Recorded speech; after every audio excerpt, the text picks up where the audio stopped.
Hello everyone, my name is Lizzie and today I'm going to be planting some cool season flowers. So I'm a flower farmer, but even if you're a home gardener, you want flowers as much of the season as you can get. So one thing you can do is in fall, you can start some cool season flowers from seed, or a lot of them like to be directly seeded in the ground.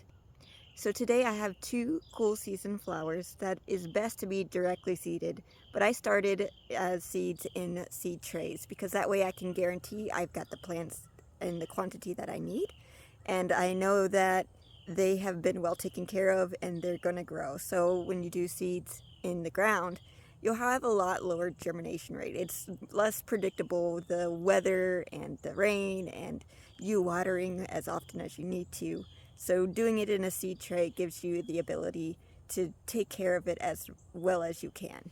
So today, the two plants that I'm going to be planting are delphinium, and this is a mix of colors, and they are perennial, so they'll come back every year.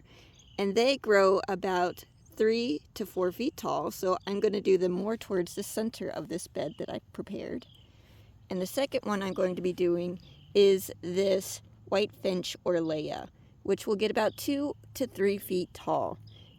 And right here, you can actually see one of the blooms. Let's see if I can get it to focus. And this is an annual, so because it's blooming, it might not come back next year. But my hope is that it will still come back.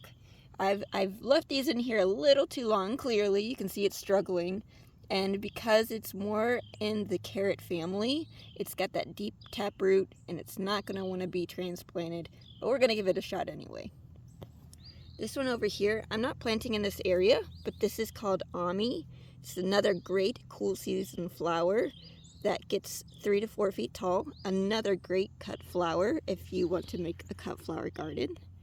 And then this bed right here that I prepared, I've weeded and then I put a layer of some composted mulch to give it a little more nutrition, and it will also give it some water retention. It will hold that water in a little better. Mulch is a great top dressing no matter where you're planting to help keep the water in there.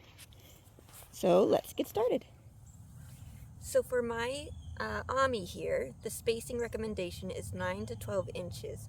If you're doing it for flower farming, you can go a little bit closer than that.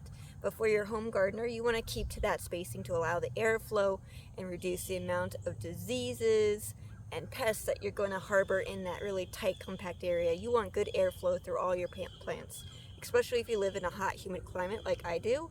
I live in North Carolina, zone 7B. So we get really hot and really humid, and that really is a breeding ground for a lot of those fungal diseases that you're going to see throughout the summer.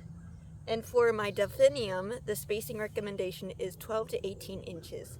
I'm probably going to keep it on the higher side, like around the 12 to 18 inches, even though I do cut flowers, because I know those are a perennial. They're going to come back year to year, and I want them to stay as disease-free as I can. I think I have enough space to plant them as I need. And so, yeah, let's get started.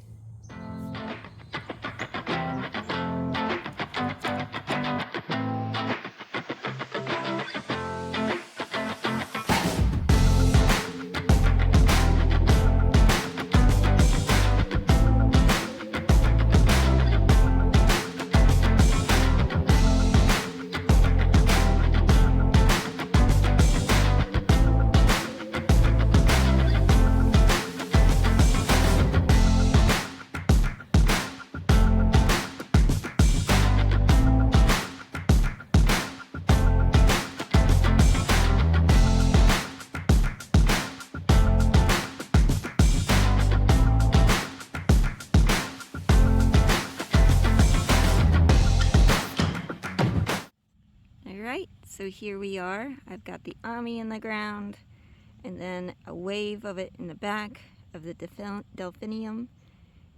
I think that's going to look so pretty in the spring. That's the great thing about fall planting. You're going to get some really early blooms in the spring. So it doesn't look like much now, but it definitely looks better than it did in the trays. They needed to get planted. I went a little further beyond what I was expecting, so I'll definitely put some mulch on there. But there you have it.